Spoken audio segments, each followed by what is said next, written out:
In a world where hopium and common sense collide, starring the CryptoKeeper and BlockchainCrusader. Welcome to Debate Crypto.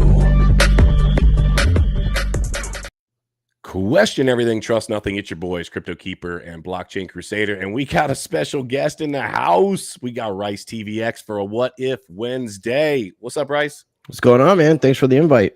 Hey, thanks for being here, dude.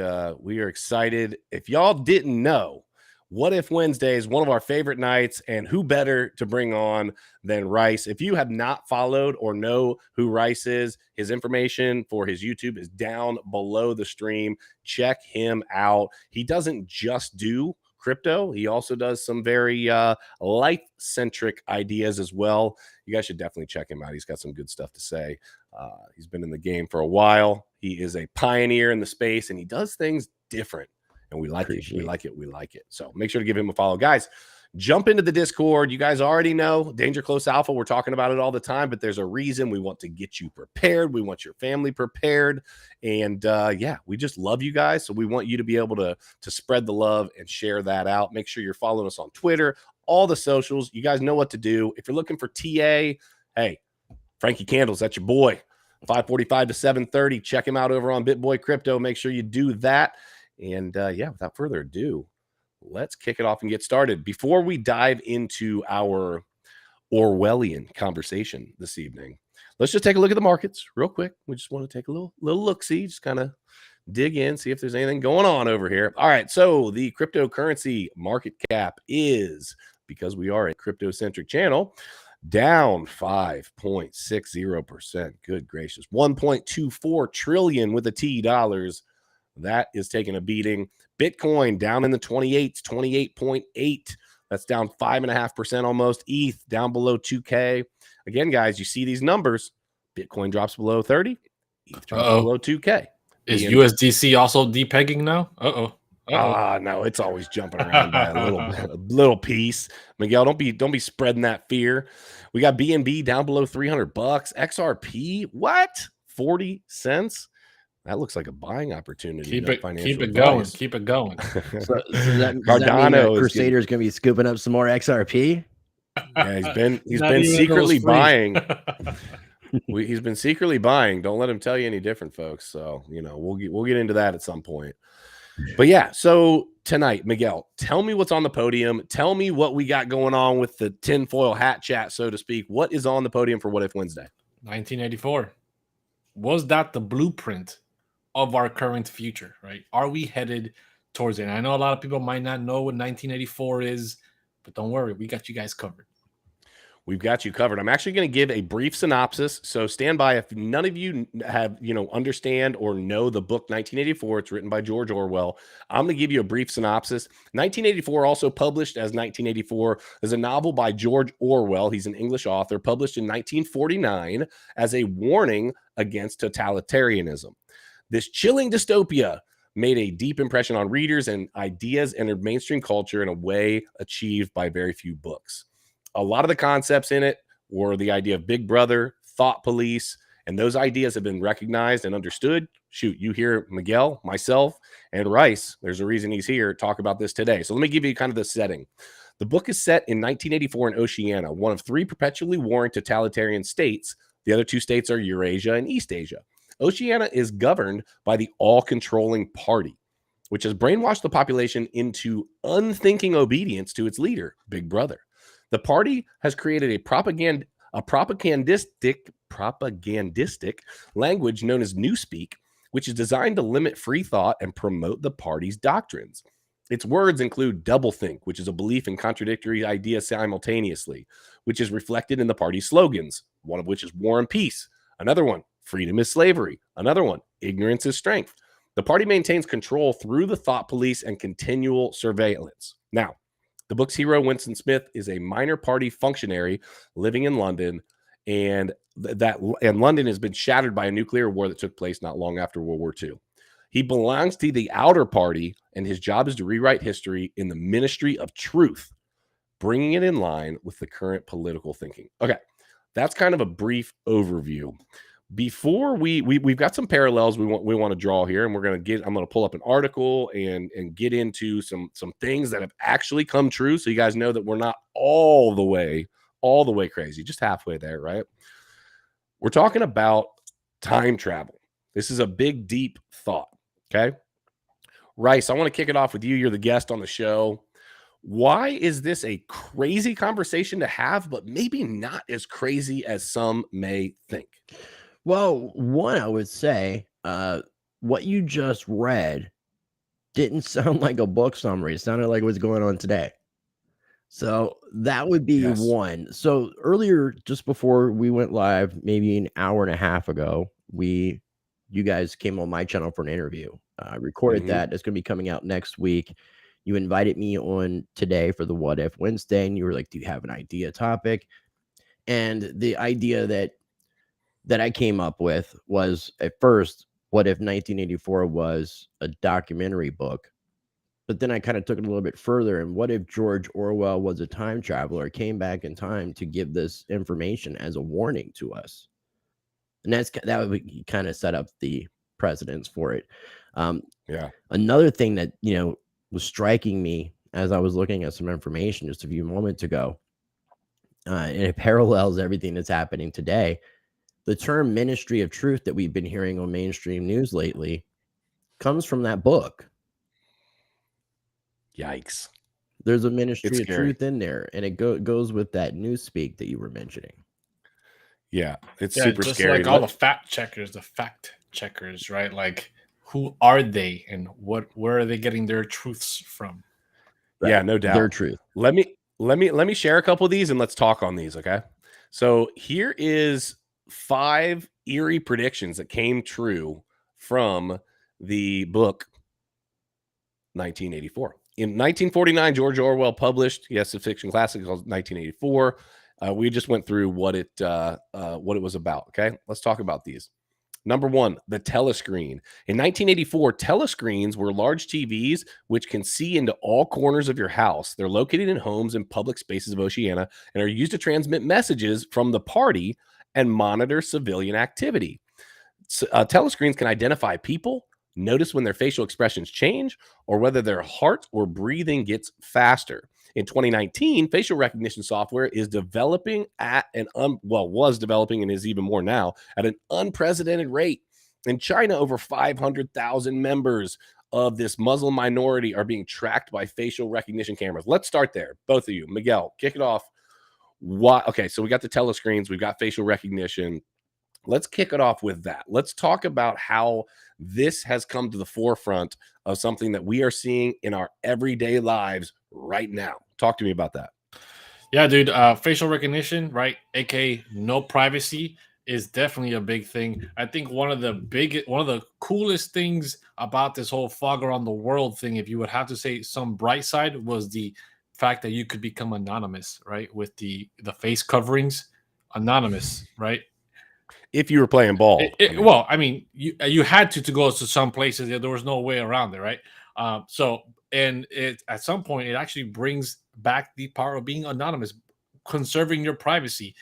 In China, like they said, there's cameras everywhere in China. I used to work in my previous job. I had a coworker that was Chinese, and he was working here with a working visa. And he was telling me that they literally have practically no cops in China because they have so many cameras. The minute you commit any crime, they just bill you the ticket, right? Or they just come to your they'll just bill you the citation if it's a citation, and if they need to come find you, they know where you live. They're gonna come knock on your door. Hey, we're just gonna take you. There's no reason to prevent or have cops roaming the streets. They are watching everything always. So literally, it's like Minority Report. Well, with that social credit score system, they're also there's that incentivization for other citizens to narc on the person that's wanted. So I mean, you can't hide, and you have the incentivization for your fellow man to turn you in. Talk to me about that, Rice. Tell me more about the incentivization to turn somebody else in. Well, the idea of the social credit score system is basically kind of the basis of that, which is what China's been utilizing. We're hearing other parts of the world trying to implement it. I've heard police in Canada, police in New York City, and it does kind of get in a Minority Report area because what is the advancement from here? And that would be the prediction of behavior before it takes place. So it's like we're almost leading up to those moments. What's really scary about this whole thing is, if you remember a few years ago, you start posting pictures on Facebook and it would automatically tag people. Yep. Because of the facial recognition. Not only that, but the AI facial recognition between all the social media accounts and then what we do on video. There's also the question of smart devices, because smart devices could have extra microphones, could have extra cameras. You could have a television that has a camera. I know that in the UK, there was something that the citizens there were participating in, that chose to participate, where it was, I think, a camera as they were watching TV, so that they watch could what their reactions to a show, to, like, and they what could they're kind of seeing on news and look all at that the kind of stuff. data. Yeah, yeah. But again, that's another way of just collecting up more information on people. But and that's something that they knew. Now, what is going on that we don't know? Because I've heard even LED lights have microphones in them now. Whether that's true or not, I don't know. You know, is that stretching it a little far? I'm not sure. But I can tell you that I can have a conversation about something that I had never spoken about on purpose, do this on purpose, where my smart device is just happening to be listening to me that are off, and then I go on the internet and get advertisements that match up what I was just talking about. Yeah. When your phone is off, it's not really off. It's just a state that the phone is in, that you cannot interact with its interface, but the phone internal batteries are still going, and it's almost like when you put your phone at power saving mode and it conserves the battery for a long period of time. So there's still functionality in there, aka microphones, still listening in. Did you see Edward Snowden when he his ripped apart phones, showing people like how many various microphones were in and how many different cameras are inside of these devices? Because he guts out a phone before he utilizes them. So there's already extra stuff that's in. And then, if you even want to get down to that level, when we talk about encryption, there are things placed now down to the processor level that allows for backdoors for these entities to be able to access people's computers, regardless of the encryption that you have. And it's all the way down to the processor level.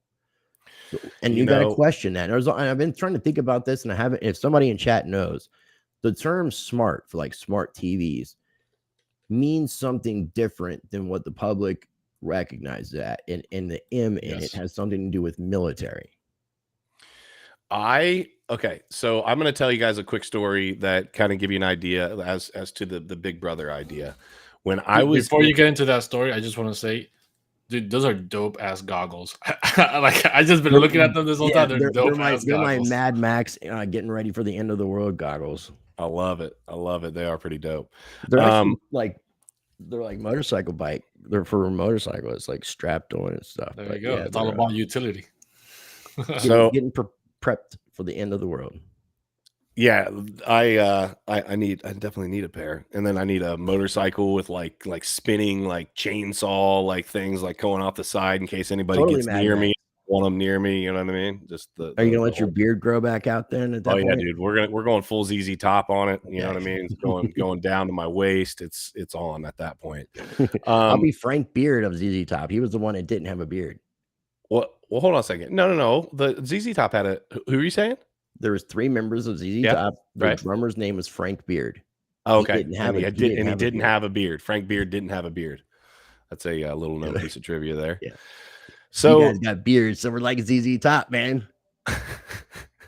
we got Rice without the beard, and then myself and Miguel, we're working on it. We don't quite have the real true ZZ beard, but working on it. I was working on mine, and I had to trim it up. Okay, so back to what we were talking about was some of the ideas of technology. I want to talk about 2 things that I've seen personally with my own eyes.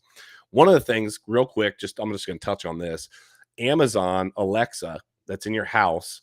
There was actually not too long ago a sidewalk protocol that you had to go in, and it actually got some attention on TikTok. and you had to, and I went in and turned mine off.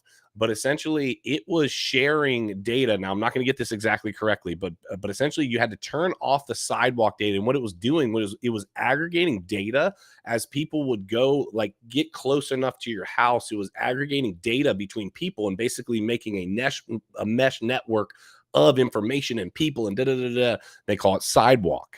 Well, I think people had a lot of problems with it, and I think that there is I probably already messed up a little bit of the explanation of it because I don't know exactly how it was working, but that's kind of the idea.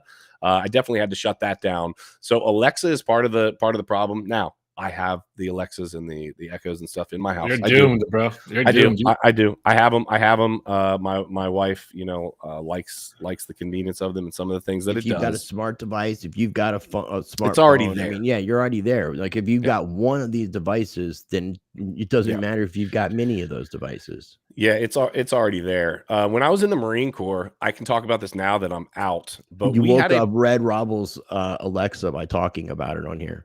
Oh yeah, you said Alexa, and it woke up his Alexa. I'm reading the comment. That's freaking crazy. I've had something like that happen when somebody says the word that starts with a G and it oogles. Yeah. And it ends up doing the same thing. They're listening. There is no doubt about that. Dude, they're 100%. definitely listening. A lot of people didn't know this. I'm sure a lot of people know it by now. But when they first started selling these products, they would tell people, no, this is not going to record you all the time. That was the first thing that people were worried about. It's going to be recording me. They're like, no, it doesn't record you. Little fact, a few years went by, there was some type of court case. I think it was like a domestic abuse case or something. And bam, they bring in the Alexa. They pulled out the recordings and they showed that they were recording all conversations that were happening. And it's all part of like looking for that, Alexa and then the statement. But it was actually keeping everything else that was being spoken about to be able to target you with ads and things that you would want to purchase to build profiles on you. Big Brother is alive and well. And when I was in the Marine Corps, we had a program where we could be out in the middle of the Atlantic Ocean, okay? And somebody at a home in the United States can walk outside on the driveway. I have witnessed this with my own eyes. Walk outside, write something on a postage stamp and put it on the driveway. And all we needed was the address. And we were able to zoom in real time and watch and read what this postage stamp says from the middle of the Atlantic Ocean. If you don't believe that Big Brother is alive and well, and that just about anything that we do can and is watched from time to time, you are sorely mistaken. I will tell you, that was not something I could talk about then. I can talk about it now. It was about 10 years ago. I know people probably just imagine what they have now. I know, that's what I'm saying. This was 10 years ago. So let's go to the second one here. All right. So that's the telescreen. Number 2, the speak right. Winston Smith's 1984 protagonist uses speak right in his job as a copywriter in the records industry of Ministry of Truth, part of the dark ruling party INGSOC. It's a kind of a recording device, which when spoken into converts speech into text on the telescreen. Today, there are countless apps and transcription services which do the same, although very few claim to do it contemporaneously. Now, that's another one. Hold on, I'm gonna put 2 together here. Well, let me put this. So when you see things repetitively on screen and things like that, they subliminally take effect. So when you see like translations, or you see captions on the news that's going below and things like that, it's stimulating your mind, and your mind is subconsciously absorbing these all this information. So they had the subliminal stuff in the theaters. They got in trouble for, Rice, you probably remember this. Miguel, you might remember this. The movie theaters used to get in trouble. What they were doing was they were literally cutting and splicing in pictures of Coca-Cola and popcorn and stuff in the movie, and it would tell your mind subliminally. Less than a second.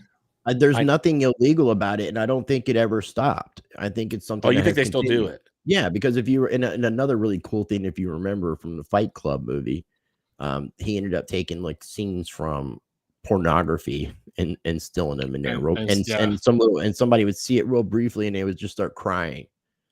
Yes, but you splice it into the movies. Yep, there is. I think the guy's name was Bernays. Is it Edward Bernays who wrote the propaganda books, and he is the nephew of a well-known psychologist. It's all drawing a blank on my who. I'm sure somebody watching is going to know who I'm talking about. But this guy wrote books about what we call propaganda, which is now human relations.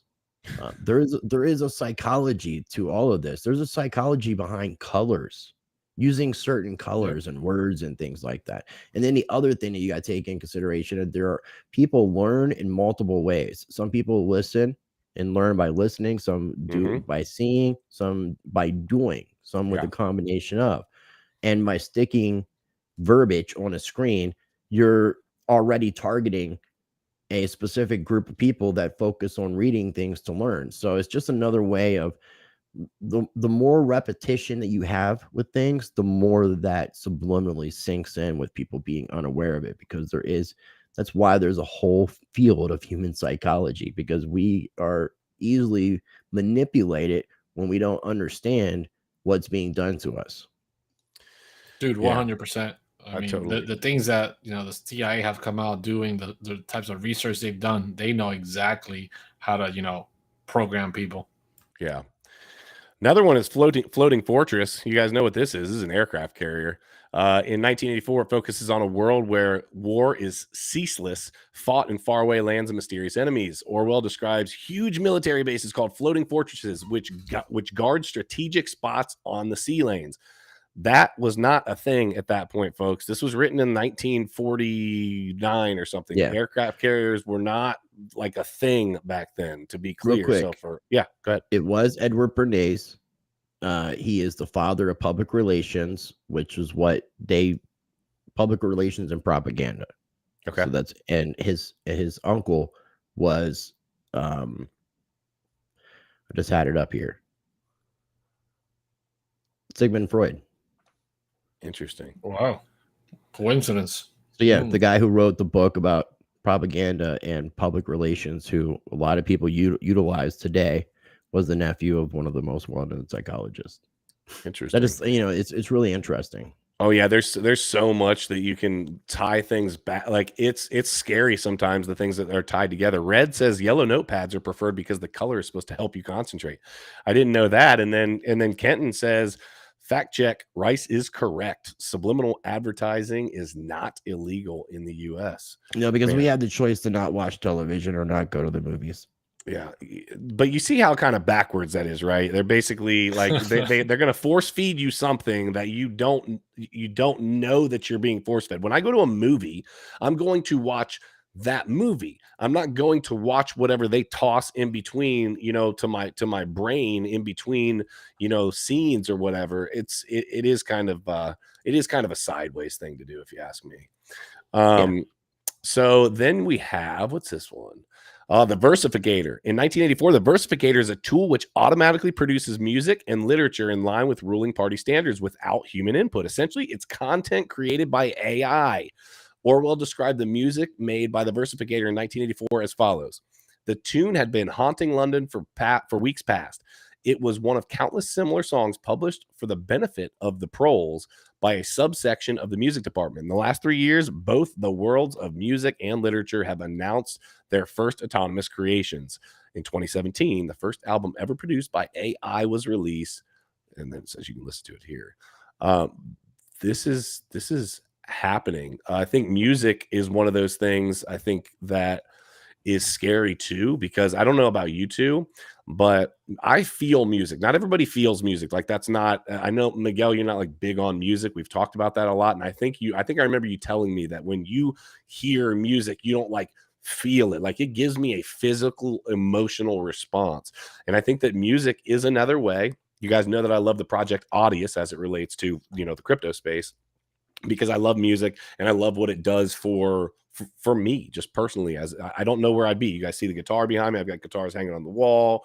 I like to write some stuff. And I think music, just like the other things that we're talking about, can be used also to manipulate. And that's part of what is being, brought up here in, or was being brought up here in this book. This book has so many different things that come true. Think about writing something now, and you come up with this idea, and you've got 5, 6, 7, 8 things that are big ideas that come true in the next, less than 100 years. I don't think that it's so. The question then, this is what I want to ask.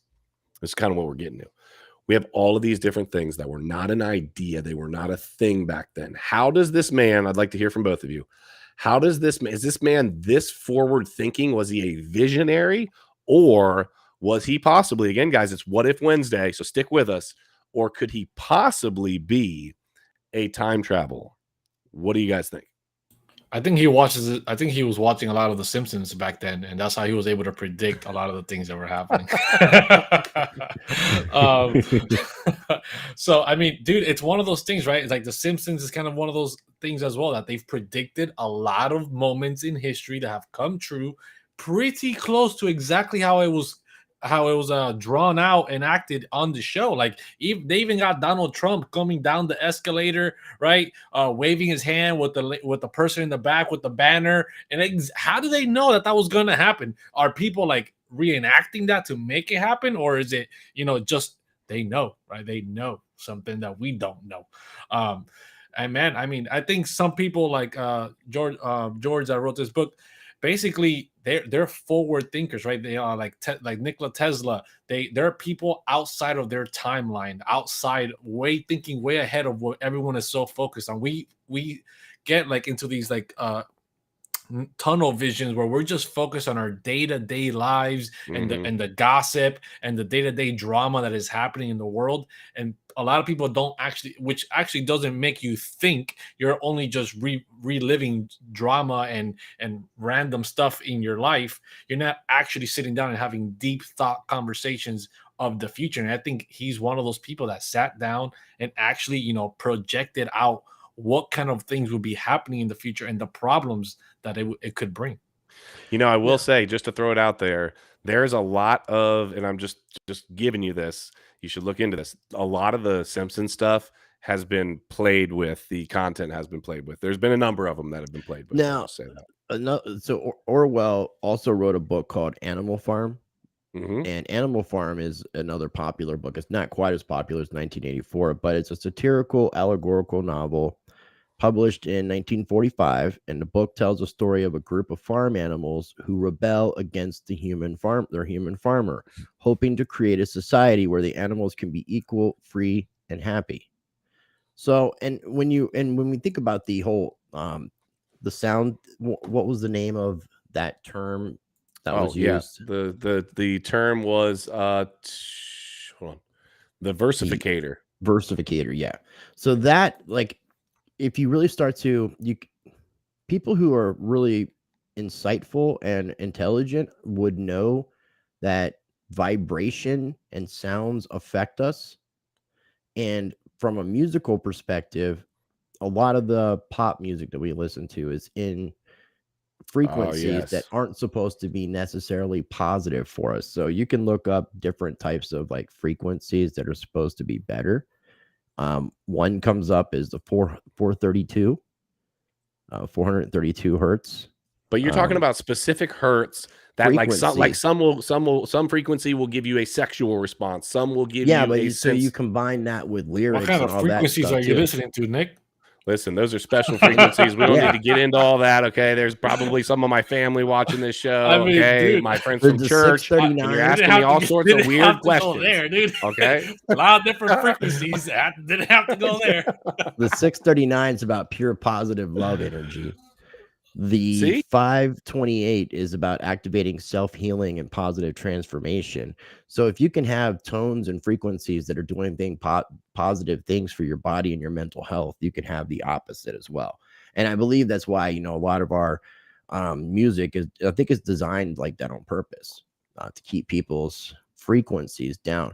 If you think about us, the way that we're made up, we're literally just energy and water.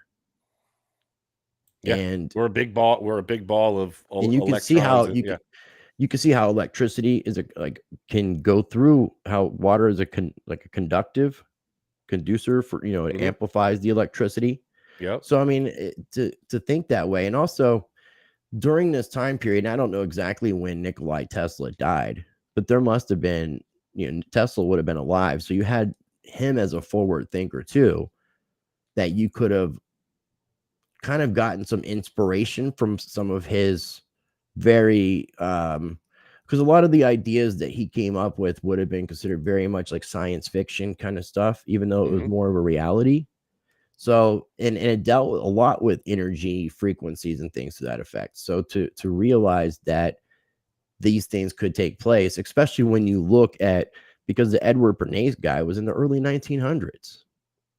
He wrote this in the late 40s, late 1949. So there was a lot of information, I think, that was out for people to be able to grasp, for the right researchers, the right people who go down the rabbit holes and spend that time. But and maybe Matt Groening and George Orwell are both time travelers. Maybe they're one and the same. Who knows? Because I mean, some of these things are very spot on. People can talk about the human collective and collective consciousness and us being able to access the Akashic records and things like that. So there's really, like, when we say we come up with an original idea and then you find out someone else came up with that idea, people talk about that as just being us as an interconnected species mentally. So can we pull from things that have happened in the past or in the future in the present? Ooh, I mean, I think that's a deep thought. I think it's possible, and Nikola Tesla talks about that sorry, in his past. But go ahead, we can go move on to the next one. Oh, I wasn't even trying to cut you off. I literally didn't realize I hit what I was going to say. I think that might be, is that the last one? We might have one more.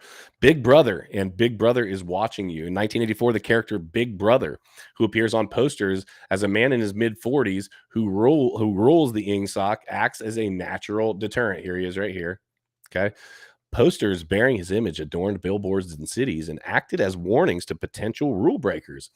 It was as though some huge force was pressing down upon you. Something that penetrated inside your skull, battering against your brain, frightening you out of your beliefs, persuading you almost to deny the evidence of your senses. Modern politicians have also used this tactic. In 2018, North Korean leader Kim Jong-un, however you say his name, launched a new set of propaganda posters with images of him spurring his people to work hard and make him proud. In Venezuela, huge Chavez eyes posters show the eyes of Hugo Chavez looming over passersby. The eyes are said to symbolize a father-like gaze, but have been used as a symbol by preceding governments like those of Nicolas Maduro to propagate loyalty. And in 1984, Orwell wrote, "The party told you to reject the evidence of your eyes and ears. It was their final, most essential command." Winston later finds out Big Brother is just a fictional figure invented by the party to muster loyalty. This one, I think, is Miguel. I'd love to hear your thoughts on this one. Let go with it, Miguel. Talk to me about this one. I'm about to ruin Christmas for everybody. All right. Santa Claus is a mushroom. Santa Claus fits exactly into this narrative of Big Brother. The story of Santa Claus is that he watches you sleep. He watches everything you do, right? So teaching kids about Santa Claus Big and Brother about how for little kids. Exactly. You're teaching little kids from a young age to adapt the Big Brother narrative and to be okay with it. That it's okay for somebody to watch you constantly. You have no privacy, and they'll know when you do something bad, and there'll be consequences for it.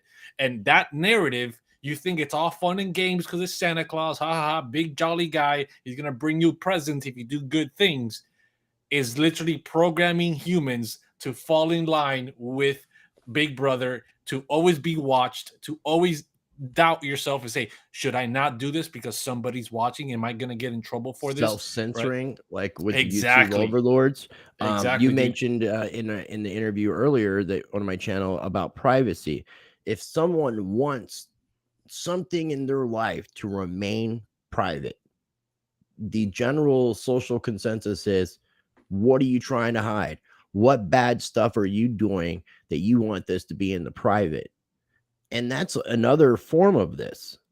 Exactly. It's just not having a figurehead or an imaginary character or something to that effect. But when you combine all these different ideas together, they work in cohesion. And again, the mind is a terrible thing to taste. It's a terrible thing to waste, and it's easily manipulated if you don't know what the manipulators are doing to you. Yeah, 100%, dude. I mean, and I want to eventually tie it all back into crypto too, because the blockchain having full transparency. Everybody's like transparency, transparency, transparency, right? If you're private, if you're not doxed, that's a red flag. I've been really thinking about that lately, and I want there to be a shift in people's minds away in the crypto space from this. If you're not doxed, you're doing something bad. I understand that there's been a lot of rug pulls, but there's been rug pulls and there's been things going on even with doxed characters. And all it's building is the narrative of, if I see your face and I hear your name, then I trust you. I don't have to verify the work that you're doing. I don't have We right? trust Satoshi, right? Which is dangerous. Now, but on the flip side to this, now, I mean, I got to review projects, and I turn down a lot of projects that don't have a doxed team. We get that. Some of them that don't. And Right. I'll try to find out some information. Some of them may dox themselves to me and not want to be doxed otherwise. And some of these people are building platforms that are disruptive as hell, that would get them arrested had they been public about what they're doing, because not everybody is playing ball the correct way.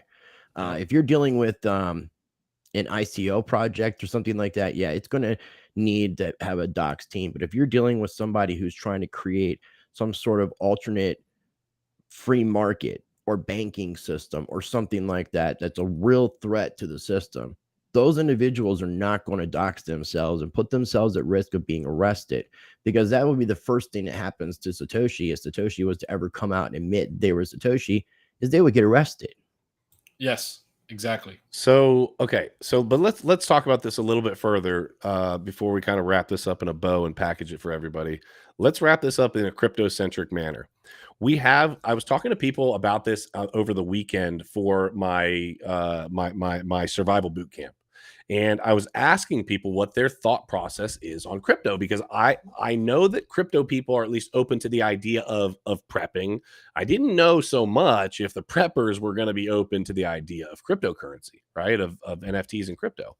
And so as we kind of bring this together, I noticed that the thing that people, it seems like, are the most scared of is the space is the utter lack of literally wide open, no privacy. And people that I have talked to about this, and I look at this as well, keep pointing to China. And they say, in a really backwards way, the crypto space is this beautiful thing that takes away these banks' abilities to be all quiet and backdoor and shady and all of these things. But at the same time, it also opens up you, me, and Rice to be able to have every single little thing we ever do analyzed. And if we try to use another source or means, something like a Tornado Cash, something like a Wasabi wallet or anything like that, then we're the bad guys and we're doing something illicit. And I don't really think that that's the case. So where does the happy medium come into play, right? We've got Danger Close Alpha, our project, our NFT project. If you guys aren't involved in the Discord, make sure to jump into the Discord, where we're trying to bring some of these ideas together. We're trying to bring that survivalist community together with the crypto community. So I pose this question to you two. Where is the balance? Because there's the one side, exactly like I'm saying, where, hey, nothing is private anymore and you can just forget about it, like 100%. And then you have the other side of it that says, hey, that's also goes against the institutions if they're going to play ball with the same blockchains. Is there a balance? Is there an answer? Rice. Okay. There's dualities in everything. Okay. And when it comes to Bitcoin, I mean, it was never said that it was an anonymous peer-to-peer cash system. It's always been pseudo-anonymous, and it's an open, transparent ledger system. It gives us that transparency that we would need for accountability. And it also, when it comes to fiat money, it stops the money printer from going burr. Just stops the money printer, period. So those aspects. Now, when it comes to privacy, I mean, I've had some really good discussions with Crypto Vigilante, and he's given me a lot of really good, Rafael Laverde has given me a lot of really good perspectives on some privacy related things. So you want to have something that's more private by default. We have privacy coins, we have Monero, we have Pirate Chain, we have other privacy related coins if we wanted to utilize those technologies. Something that's been done on Litecoin is a Mimblewimble extension. It's not on chain, it's a side chain thing, because if it was on chain, Litecoin would automatically be delisted from every exchange because of the privacy aspect. It basically allows for what you were kind of talking about with Tornado Cash or Wasabi. It allows for a shuffle or a mixer. So if I own Bitcoin, and this Bitcoin happened to be owned by somebody 3 years ago, 4 years ago, 10 years ago, that was involved in some sort of illicit, illegal activity per the government, that there was some sort of investigation on, my Bitcoin could be tagged, tainted in a way.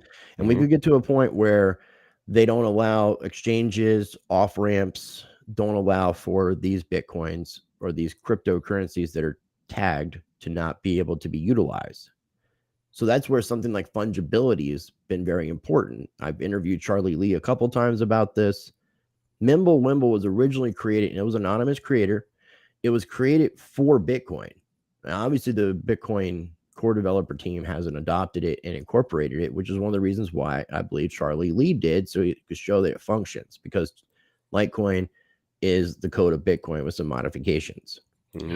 So Mimblewimble allows for those privacy aspects. If we had more developers working on those protocols and trying to add something like that to something like Bitcoin, that would be great. But we have other options. And I believe as early as we are in cryptocurrency, we've only just begun.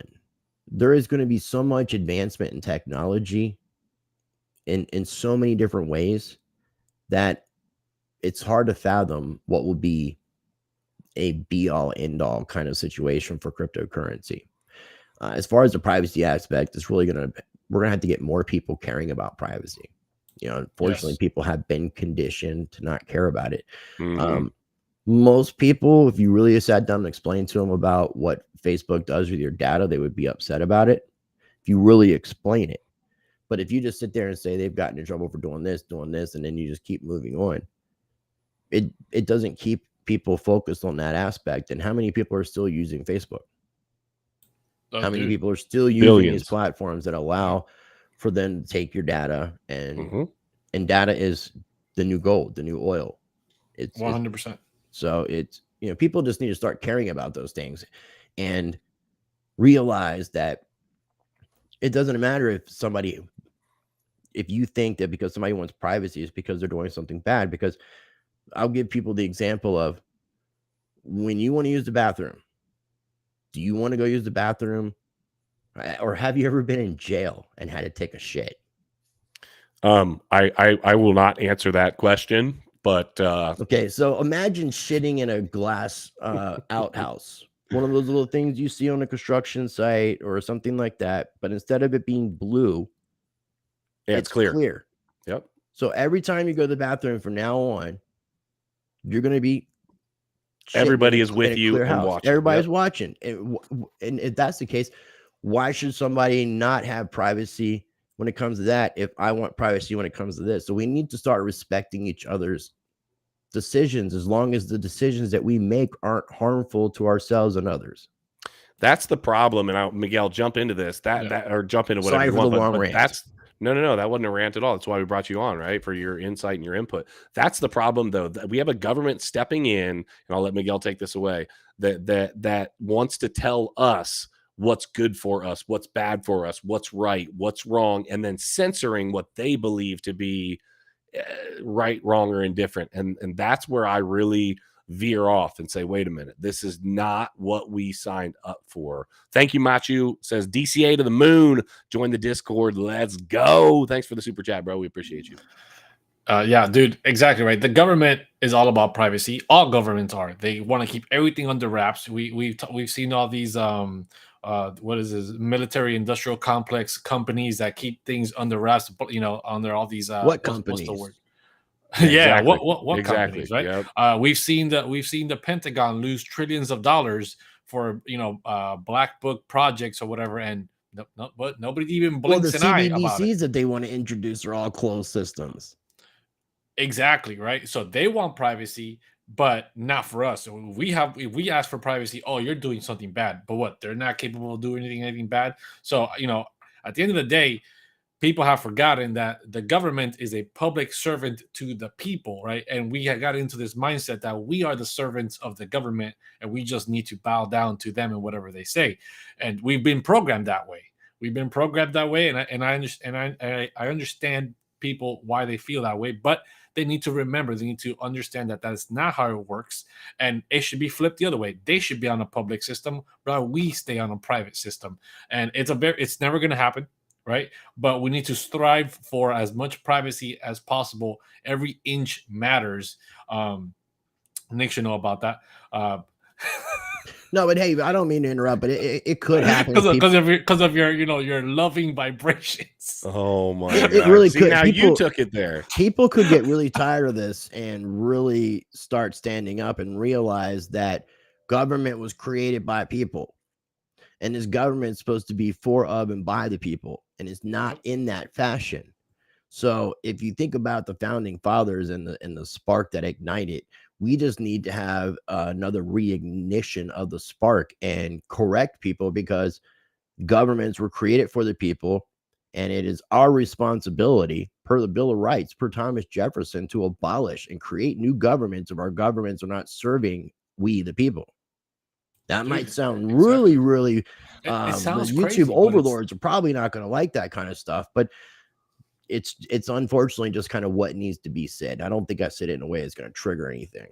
No. That's what the First Amendment was for. That's what the Second Amendment was for, right? It's for these exact reasons, and people just forgetting the history, and then they're getting replaced with the new narrative.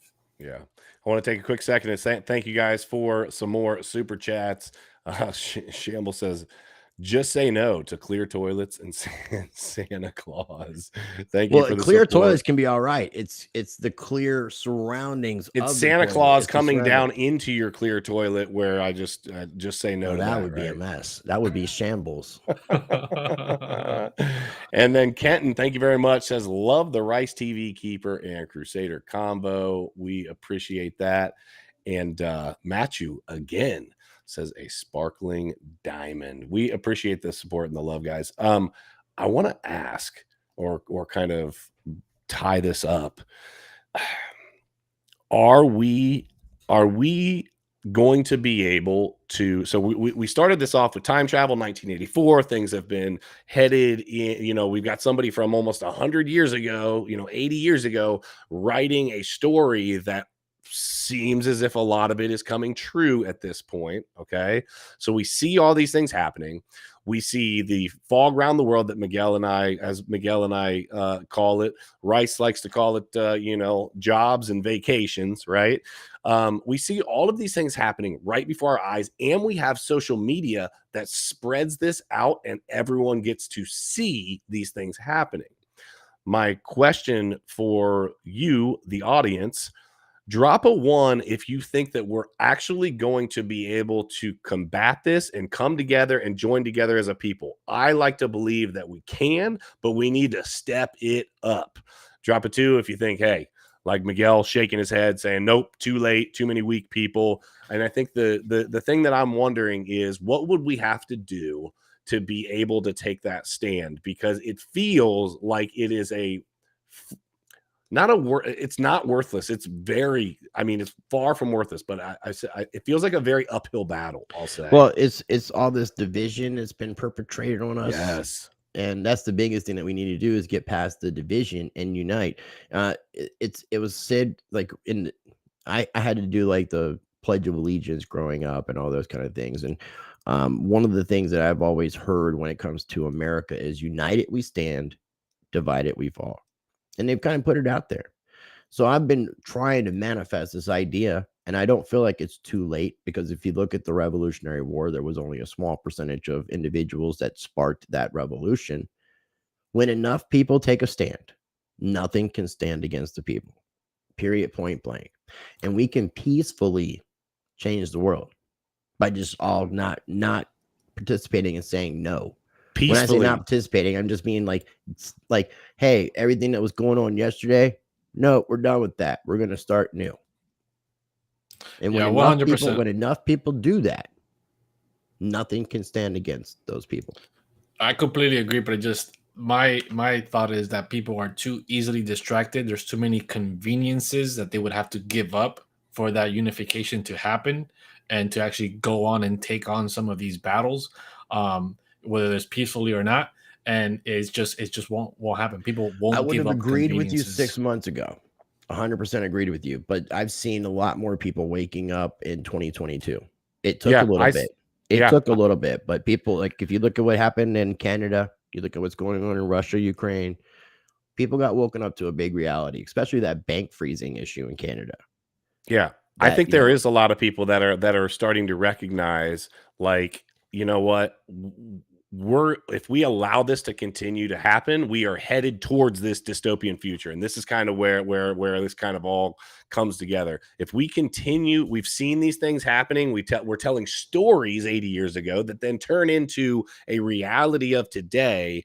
Now the dystopian part, if we allow things to continue, what are we doing, right? Are we headed Yeah. towards that future? The thing is, when people they wake up and they do something about these scenarios happening, I feel as if it's a planned situation, right? They know, I've told this to Nick before. It's like a pressure cooker. They know how much pressure to put on you before people start, pushing back, and then they know how to ease off on the valve and reduce the pressure. I also believe that when they push you too hard, they do it on purpose because they're trying to provoke you, right? When you're trying to get into a physical confrontation with someone, somebody is waiting for that other person to be the first person to hit. Therefore, you're legally bound, as I'm in self-defense mode here. I'm trying to protect myself, and you've covered yourself. I believe the government does the same thing. They provoke the people to try to do something to get a reaction out of them. So when they do, they can clamp down and take things away from them that allow them to stand up in the you first just said place. everything that happened in 2021.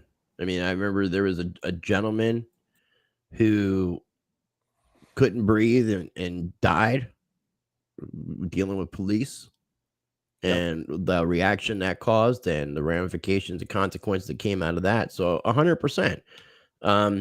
It's really, it's a sad thing to even be talking about the idea that our very own government could be doing these things against us. Yeah.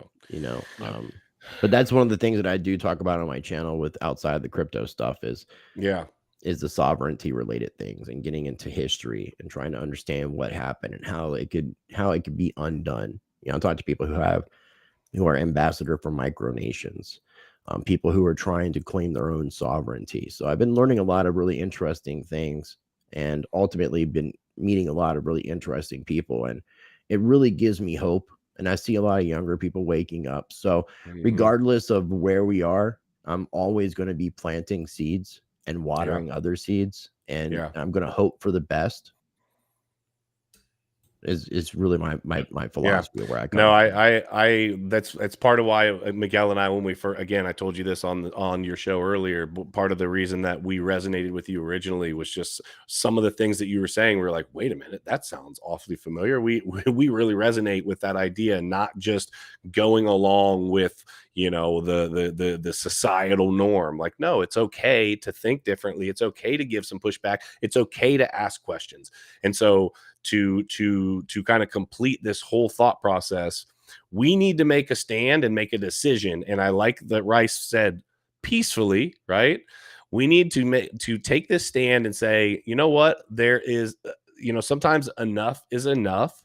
And we're starting to recognize that there's a lot going on here that is moving us towards what I see to be a dystopian future if we don't stand up and say enough's enough. So I would challenge everyone here to analyze where you're at today, analyze where you believe things are headed, and figure out for you and your family. It's going to be different for each person, right?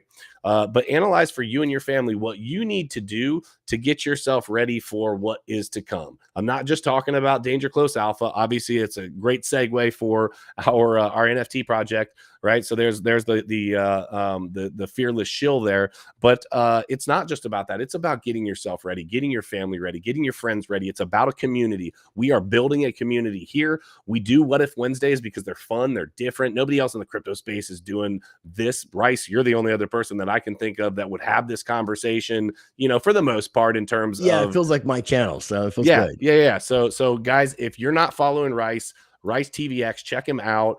He's got lots of good stuff over there, and I will tell you, lots and lots of education. If you want to be educated, jump on over there. So Crypto Fam, we love you guys. If nobody's told you that before today, we just want to tell you we love you. We appreciate you. We appreciate all your support. Follow us on all the socials. Follow Rice on his socials. As he's showing you, we love you. We appreciate you. And just remember to question everything. Trust nothing. And until next time, hodl Like it's hot. We'll see you soon.